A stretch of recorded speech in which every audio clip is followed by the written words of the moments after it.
The Commanders in 2021, they went 7-10 and they disappointed a lot of people. However, I gotta say, I do think Washington is kind of underrated heading into this year, and I do believe they can make the playoffs, and in today's video, I'm going to explain why. Before we get started, hit that like button if you enjoyed, since it really helps out the channel. And of course, subscribe if you guys are new, and you guys enjoy this type of content, so you don't miss out on any new videos like this. Plus, I'm trying to hit 1,000 subscribers. We're very close, and once I do hit 1,000 subscribers, I'm finally going to do a face reveal. But with that being said, let's go ahead and get this video started. Let's start things off by talking about the offense. Washington has a very good wide receiving core. You do have Terry McLaurin, who's one of the best receivers in the whole NFL. They also did draft Jahan Dotson, who in my opinion was very overlooked coming out of Penn State. And I think he's going to be a very good wide receiver too. They also did sign Curtis Samuel in 2021 free agency. And yes, he dealt with injuries last season, but if he can stay healthy, I do believe that he can be a pretty good slot, gadget wide receiver, for the Commanders. And they do have depth pieces like De'Ami Brown. And overall, this wide receiver core, it's super good. And frankly, I think it's not talked about enough.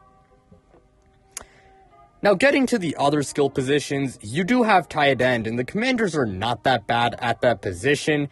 They have Logan Thomas, who, he did struggle with injuries last season, but when he's on the field, I do believe that he can be a pretty solid tight end.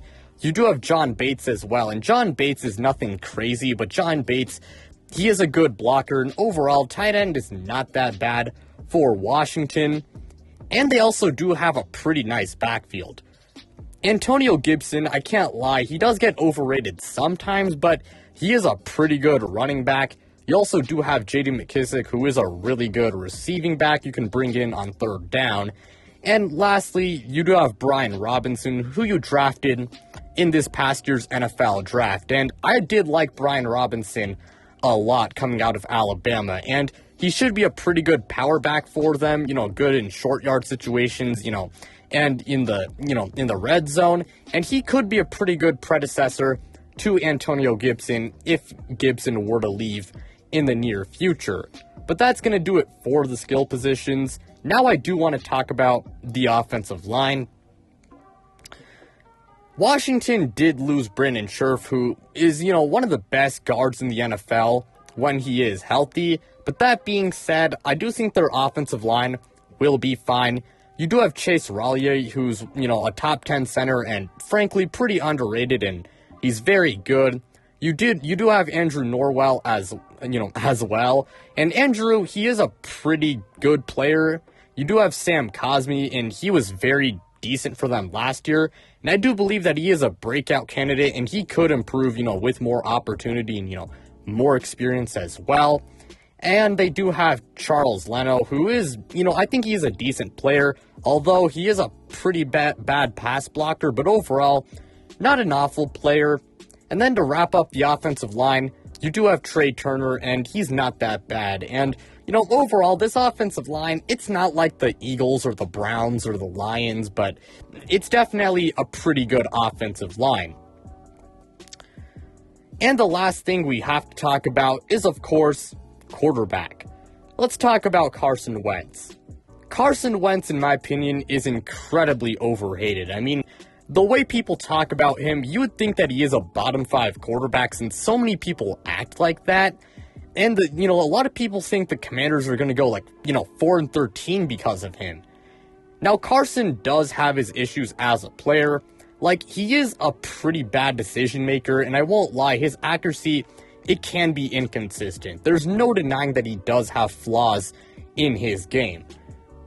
But that being said, he's still a league average quarterback, and last year, he wasn't that bad for Indy. Now, yes, he had some pretty bad games and pretty bad moments for them, but that being said, again, he was still very good.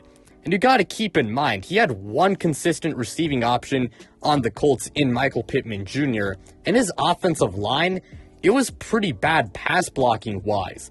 Washington, I mean, they gave him a very solid supporting cast with a pretty good wide receiver room, decent tight end room, and a good backfield. And this offensive line, it's really not that bad. And you also got to keep in mind that Carson Wentz is a pretty big upgrade compared to what Washington has had over the past few years. And yes, that's not saying much, but, Carson Wentz is still, again, a very good quarterback. And I do think that he can make Terry McLaurin even better, because we know Terry has been extremely productive and very good for the Commanders, despite the fact that his quarterback play has been awful. And I could see Terry, having a career season with Carson Wentz. And I think he should be, Carson Wentz should be able to add, 1 or 2 more wins to this team. And I do believe that he will be pretty good for Washington.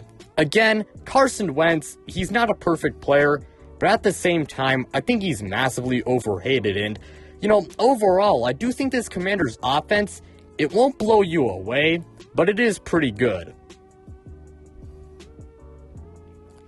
Let's now flip over to the defensive side of the football. Their defense was mad disappointing last year, to say the least. I mean, the front seven, it dealt with injuries and was really underwhelming. And the secondary and linebackers, I mean, they just sucked ass, to say the least. Now, I do think their defensive line is obviously really good, and it does have the potential to be an elite group. I mean, you have Jonathan Allen, who's one of the best defensive tackles in the NFL.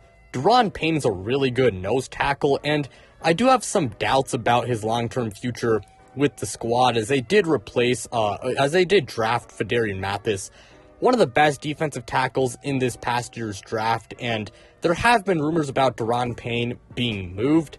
However, that being said, I mean, Deron Payne is still a really good player, and Mathis, he can come in at times and, make some plays for you. And then to wrap things up on the defensive line, off the edge, you have Montez Sweat, who's one of the better edge rushers in the NFL, and you do have Chase Young. And speaking of Chase Young, he did have a sophomore slump last year, and he only did get to play 9 matches. However, I think he's going to break out in 2022, because the guy is extremely talented and extremely athletic, and there is a reason why he was the number 2 overall pick. And I do believe, sophomore slumps, they happen, and with more experience, I do believe that Chase Young is gonna break out and, at the bare minimum, be a top 12 edge rusher in the NFL. And I gotta say, I do think that this defensive line, it's gonna live up to the hype in 2022 and be like a top 3 to 5, group in the whole league. But pretty much all I gotta say about their D-line. I really do like it a lot. Now, their linebackers, I can't lie, I mean, they really are not amazing. I mean, as I said before, they weren't good last year. I mean, you do have Cole Holcomb, who I think he's an okay player, and you do have Jamin Davis, their first-round pick from the 2021 NFL Draft. Now, Jamin Davis, he was quite bad last year as a rookie, but, rookies, I mean, they sometimes just need, time to develop, and if he can take a leap in his play next year, then the linebacker group is definitely going to improve. And it definitely should, make that front seven one of the best in the NFL, because they already have a scary defensive line. And if the linebackers can improve, like Jamin Davis, and if Cole Holcomb can just be solid, then I do think this front seven is going to be really good. But linebacker, I mean, it really just comes down to Jamin Davis, in my opinion. This secondary, I gotta say, it's concerning as hell. Kendall Fuller, he is a pretty good player, definitely something you like about their secondary. You do have William Jackson, and he was super mid last year. And they'll need him to get back to how he was playing, with the Bengals, if they do want to be a top 10 defense or so, or really just be a good defense. And I do have some faith in it, because down years, they do happen. However, again, he's a super big X factor for this team, and they need him to bounce back. Aside from that, they do have Ben St-Juste as their slot corner, and he showed flashes last year, and I could see him taking a leap, and I'm sure Commanders fans are hoping that's the, hoping that he does, take a jump as a player. And then when you look at the safeties, I mean, the safeties, they're nothing amazing. Cameron Curl, he's a pretty good player. And you have Bobby McCain. And Bobby McCain, I mean, he's really just okay. I mean, this secondary, I gotta say, again, it concerns me. And I view this as a weak point of the team. But I think there is a chance that they are better in 2022. But I don't expect them to be amazing. But I'm really hoping that this, secondary, it's manageable at the very least. But if that secondary can just be manageable, then I think their defense is honestly going to be pretty good because they got some legit talent on that side of the ball. And again, the same thing can be said offensively. I do think that they can be pretty good offensively, and they also can be pretty good defensively. But breaking down their schedule, they obviously play the NFC East for 6 of their games. The NFC East is not as bad as it has been over the past few years, and I think they will win like 2 to 4 of their division games. Then they play the NFC North and the AFC South. AFC South, they could go 3-1 or 4-0 because, I mean, the AFC South is the worst division in the NFL.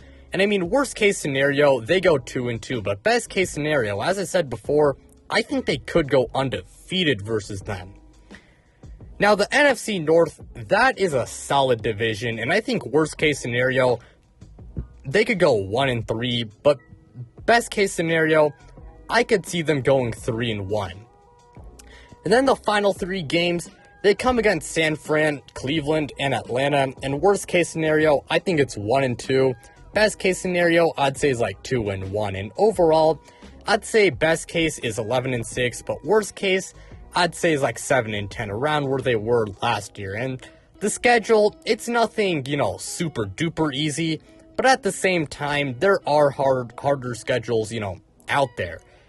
And the NFC, you got to keep in mind, it is much worse than the AFC, so getting a wild card spot, it really shouldn't be as hard. And if everything does go right for Washington, and let's say the Cowboys regress and, the Jalen Hurts ends up sucking and the Eagles disappoint and the Giants, they're bad, then maybe the Commanders could win the NFC East. Now, I don't know if that does happen, but I do believe the Commanders can make the playoffs, and I really do feel like a lot of people are, in a way, underrating them. I mean, they won't be a 5-win team, and at the very least, I think they'll win 7 games, and they will be in the playoff hunt. But pretty much all I got to say for today's video. Again, thank you guys so much for watching. It really means a lot to me. Like, subscribe, do all of that stuff. And of course, check me out on social media. Links to my social media, they are in the description below. But without further ado, I'm out, you guys.